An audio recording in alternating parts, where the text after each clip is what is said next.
Ang mayamang lalaking ito ay biglang nawanlan ng malay sa eroplano. Nang i-unbutton ng flight attendant ang kanyang damit upang siya ay mailigtas. Bigla niyang natuklasan na ang lalaki ay may nakataling mga gintong bar sa buong katawan. Ang mga flight attendant na ito ay hindi nakatanggap ng kanilang sweldo sa nakalipas na 6 na buwan.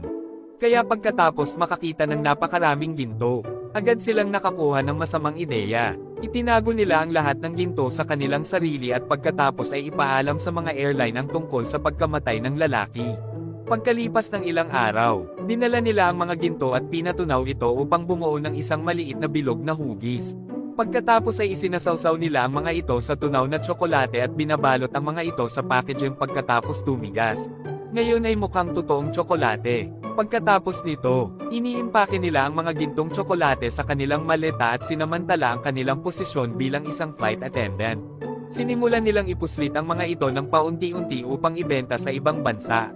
At sa perang iyon ay natutupad nila ang lahat ng kanilang mga hangarin. Ngunit sa loob ng ilang araw ang kanilang pagbabago ay natuklasan ng isa pang kasamahan. Nagtataka siya kung paano biglang yumaman ang tatlong ito, kaya iniuulat niya ang tatlong flight attendant na ito sa mga airline. Kinabukasan ay dumating ang mga inspector ng customs upang hulihin sila. Agad nilang kinuha ang tatlong ito sa kustodiya at pagkatapos ay kinuha ang tsokolate para sa inspection.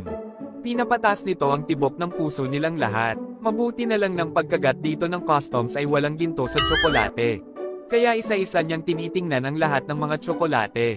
Ngunit wala sa mga ito ang naglalaman ng ginto. Nasaan na kaya ang ginto?